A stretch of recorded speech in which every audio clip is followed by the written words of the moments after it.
30 जून हा कोणता मुहूर्त आहे? कोणतं पंचांग पाहिलं आमच्या मुख्यमंत्र्यांनी? आणि जूनमध्ये जर कर्जमाफी होणार असेल तर मग आत्तापासून शेतकऱ्यांनी कर्जाचे हप्ते फेडले नाहीत तर त्याचे सकट त्यांनी माफ केलं पाहिजे, त्याच्याबद्दल त्यांनी बोललं पाहिजे.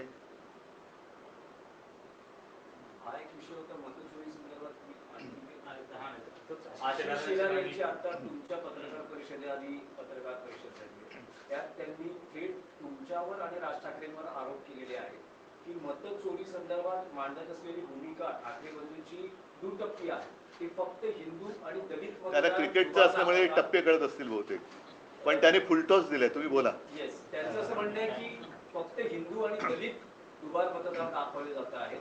मुस्लिम मतदार जे दुबार आहेत तिबार आहेत त्याबद्दल ठाकरे बंधू का बोलत नाहीत? आणि दुसरं त्यांचं असं म्हणणं की लोकसभा निवडणुकीच्या प्रक्रियेत सुद्धा तुम्ही याच मतांवर निवडून आलेला आहात, विधानसभेत सुद्धा त्याच मतांवर निवडून आलेला आहात आणि हा सगळा गोंधळ लोकसभेपासून झालेला. मला आशिष शेलार, मी खरं त्यांच्यावरती कधी बोलत नाही, पण आज मी त्यांचं जाहीर अभिनंदन करतोय, कारण त्यांनी नकळत देवेंद्र फडणवीसांना पप्पू ठरवलेलं आहे.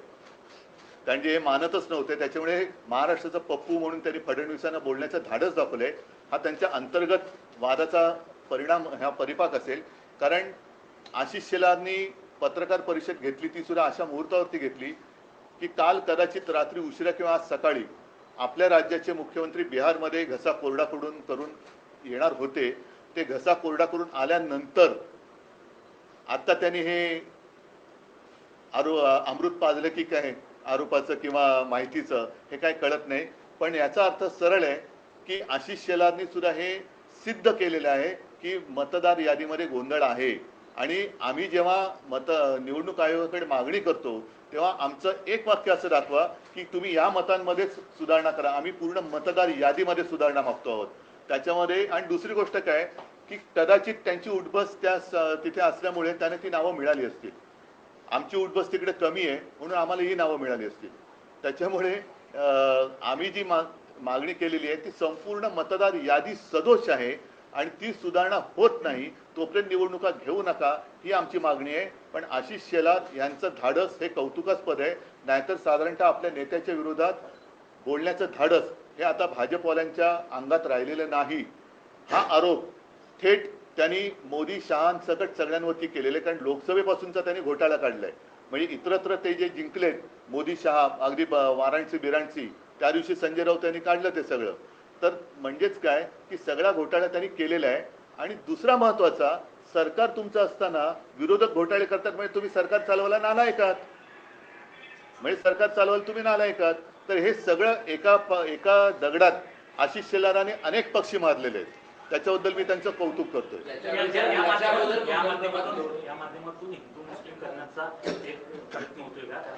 नाही, तो त्यांचा केविलवाणा प्रयत्न आहे. जेव्हा आम्ही अख्ख्या यादीमध्ये सुधारणा करा मागतोय त्याच्यामध्ये हिंदू, मुस्लिम, शीख, ईसाई सगळे आलेले आहेत. आणि आम्ही त्या दिवशी जी काय उदाहरणं दिली त्याच्यामध्ये एक तर उदाहरण आहे की वडील हिंदू, मुलगा मुस्लिम वगैरे ते आहे ना, हे सगळे आहे.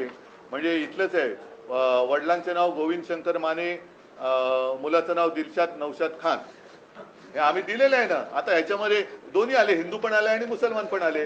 पण परत आशिष शेलार यांचं मी कौतुक करतो की काहीतरी नक्की बिनसलेलं आहे आणि त्यांनी देवेंद्र फडणवीसांना पप्पू ठरवून दाखवलेले आहे, ते सप्रमाण दाखवलेलं आहे. म्हणजे आमच्या आरोपांना जर का किंमत नसेल तर किमान आशिष शेलारनी जी माहिती दिली त्याला तरी जागा.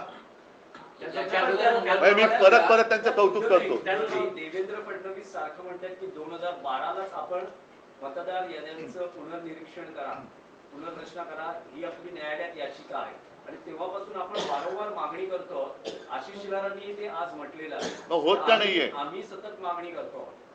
असं कुठे माझ्या तरी ऐकण्यात आलेलं नाहीये. त्यांचा जसा आम्ही मोर्चा काढला तसा त्यांचा कुठलाही मोर्चा मी बघितलेला नाहीये.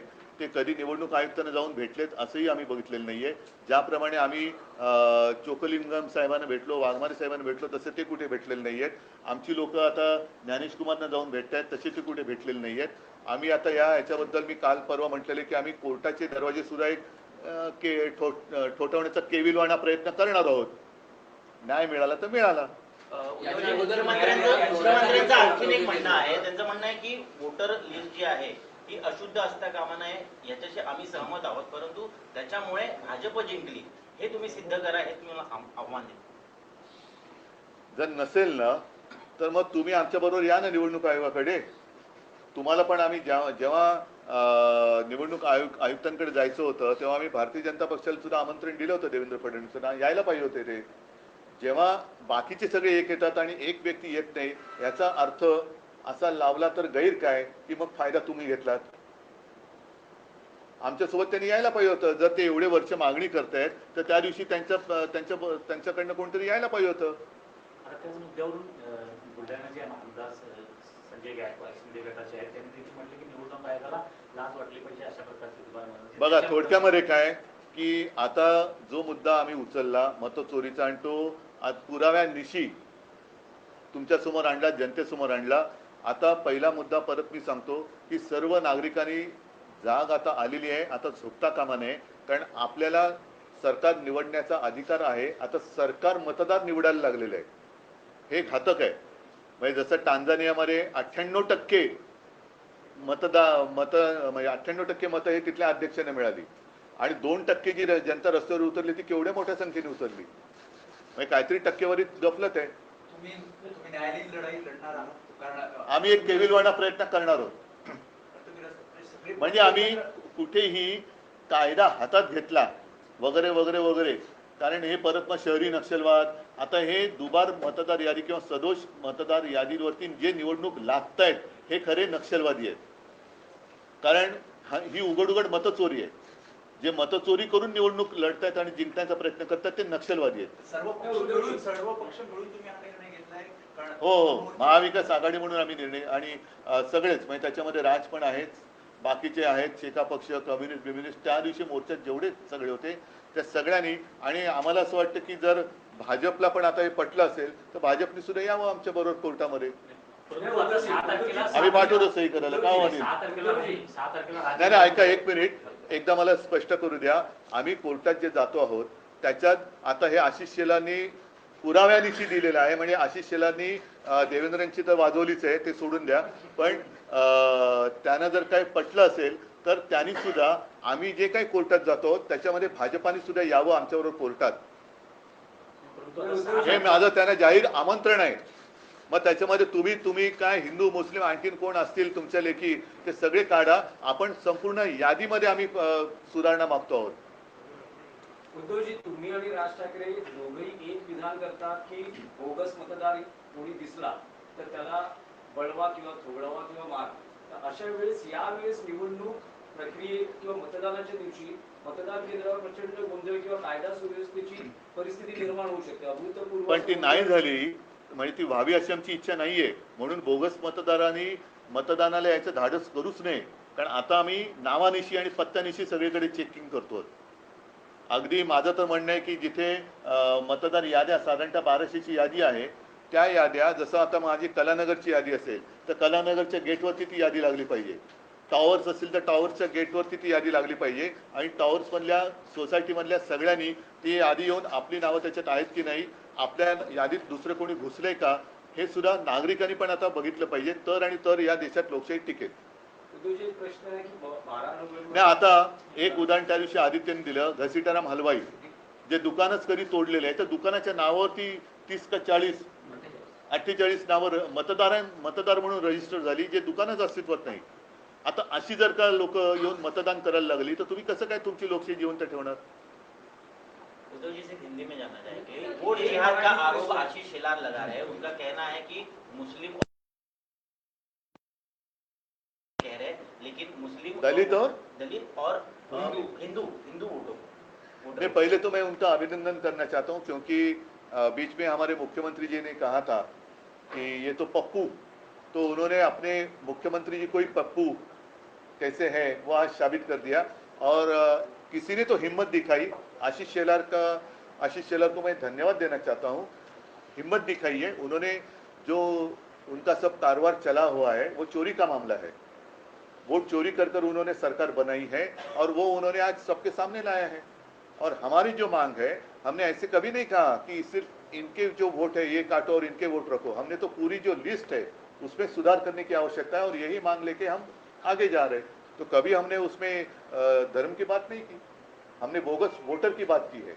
लेकिन इसके बावजूद मैं आशीष शेलार जी का अभिनंदन करना चाहता हूं कि उन्होंने एक हिम्मत दिखाई है अपने शीर्ष नेतृत्व के खिलाफ सबके सामने बात करने की, इसलिए मैं उनको धन्यवाद देना चाहता हूं। अगर वो चाहते हैं तो हमारे साथ, हम जब अदालत में जा रहे हैं तो आशीष शेलार भी हमारे साथ आएंगे तो हम उनका स्वागत करेंगे। उद्धव जी, अजीत पवार जी ने किसानों के मुद्दे पर कहा है कि कर्ज माफी जो है चुनाव के मौसम में की गई थी, लेकिन अब जो है उसे कर्ज माफी की आदत जो है वो ठीक नहीं है किसानों के लिए, और अपना वादा जो चुनावी वादा वो पूरा नहीं नहीं, क्या कहूँ मैं उनके लिए, इतनी गंदी सरकार, गिरी हुई सरकार मैंने देखी नहीं थी। एक तो झूठ बोला उस वक्त, अब वोट चोरी का भी मामला सामने आया है। ये चोरी करके उन्होंने सरकार बनाई है, और लोगों को जो कहा गया था कि हम आने के बाद हम कर्जा मुक्ति करेंगे, मुख्यमंत्री जो आज के मुख्यमंत्री है उनका बयान है सबके सामने, आप ही के माध्यम से हमने देखा है। तो उन्होंने कर्जा जो काश्तकार है उनकी कर्जा मुक्ति वो तो होनी ही चाहिए, और इसलिए मैं स्वयं जा रहा हूं आने वाले 5 तारीख से लेकर 8 तारीख तक कि जो भी पैकेज सरकार ने डिक्लेयर किया था उनमें से कितना लाभ प्रत्यक्ष रूप में हमारे जो काश्तकार है उनको हुआ है।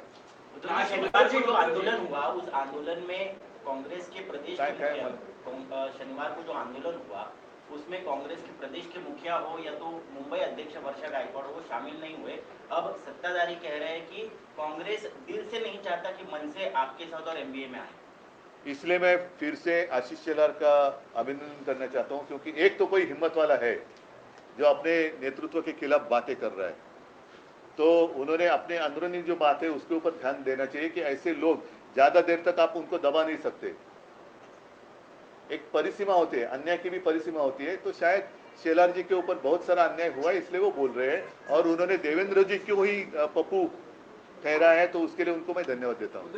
तो आप पूरे महाराष्ट्र में पप्पू कौन है वो आशीष शेलार ने बताया। एक मराठी प्रश्न की 12 तारखेला पुन्हा सुप्रीम कोर्टात चिन्ह आणि पक्ष कोणाचा याबद्दल सुनावणी आहे, त्याआधी राज्यातले भाजपचे चंद्रकांत पाटील नाही, पण एक गोष्ट आणखीन एक नाही, एकच सेकंद नाही, एक मला पूर्ण करू द्या की मला एक गोष्ट कळत नाही की आम्ही जे म्हणतोय की निवडणूक आयोग हा भाजपचा नोकर आहे, कारण आम्ही निवडणूक आयोगाला जे प्रश्न विचारतोय त्याचं उत्तर त्यांचे मालक का देत आहेत?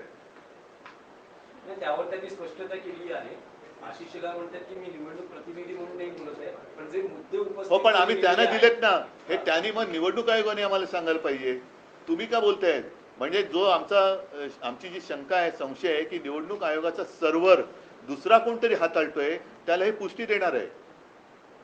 तो प्रश्न कंटिन्यू असा आहे की चंद्रकांत पाटील असं दोनदा म्हणाले आतापर्यंत बॅक टू बॅक, असं ट्रम्प किती वेळा म्हणालेत की मी भारत पाकचं युद्ध थांबवलंय? नाही, पण त्यांचं आताचं जे विधान आहे त्यावर त्यांचं असं म्हणणं आहे की काँग्रेस पक्ष हा गांधी कुटुंबाचा आहे, शरद पवारांचा राष्ट्रवादी काँग्रेस पक्ष आहे, शिवसेना ही बाळासाहेबांची आणि त्यानंतर उद्धव ठाकरेंची आहे, आणि मनसे हा राज ठाकरेंचा आहे। त्याबद्दल तुम्ही चंद्रकांत पाटलांचे आभार मानावे।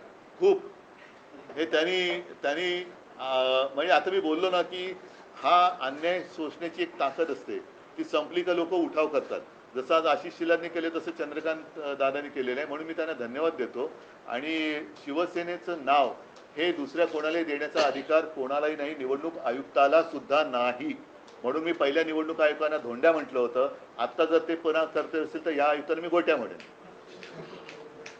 तो जी, राज्य में 2 बड़ा मुद्दा है इस वक्त, किसानों का और वोट चोरी का, और इस बीच में महाराष्ट्र सरकार ने राष्ट्रगीत के 150 वर्ष पूरे होने पर जो है तमाम स्कूलों में राष्ट्रगीत जो वंदे मातरम है वो उसकी प्रदर्शनी लगवाई है। और क्या ये तमाम मैं तो पहले 2 मुद्दे पर बात करना चाहता हूँ। एक मुद्दे ये क्या करते हैं कि अगर कुछ बातें उनके गले तक आती है तो वो गुमराह करते, फिर देशभक्ति आती है। ये देश के आज़ादी का जो संग्राम हुआ था उसमें ये कोई नहीं थे, इसलिए मैंने परसों के मेरे भाषण में कहा था कि ये स्वयं घोषित देशभक्त है जो झूठे हैं, ही स्वयं घोषित देशभक्तांची बोगस टोळी आहे ही। उद्धवजी तुमची मनसे सोबतची युती अधिकृतपणे कधी जाहीर करतात? कारण तुम्ही व्यासपीठावर तर बोलतात एकत्र आलो आहोत, एकत्र राहणार आहोत, मराठी माणसासाठी एकत्र आलेलो आहोत वगैरे वगैरे, पण ऑफिशियल युती कधी घोषित होते? जेव्हा जाहीर होईल तेव्हा। निवडणुका 6 तारखेला नाही, नाही, अरे थांबा ना, पण येऊ द्या ना सगळ्या गोष्टी. आता पहिला मुद्दा महत्वाचा असा आहे की ह्या सदोष याद्या घेऊन आता ह्या याद्यांमध्ये एवढा घोटाळा आहे, भ्रष्टाचार आहे, गोंधळ आहे, सर्व पक्षांनी मान्य केलेलं आहे. आता हे सगळ्या पक्षांना पटलेलं आहे, तरी निवडणूक आयोगाच्या बोकांडी जाऊन बसलं पाहिजे आणि त्यांना सांगायला पाहिजे की आम्ही निवडणुकीला आम्ही तयार आहोत, तुमची तयारी झालेली नाही आहे. कारण 31 जानेवारी ही सर्वोच्च न्यायालयाने जी तारीख दिलेली त्याच्या आत या जर का याद्या सुधारल्या तर निवडणुका घ्यायला पाहिजेत. सर्वोच्च न्यायालय कधी असं सांगणार नाही की वाटेल ते करा, खोटं तर खोटं, बोगस तर बोगस, दुबार तर दुबार, तुम्ही निवडणुका घ्या, असा सर्वोच्च न्यायालयाचा आदेश नाही आहे.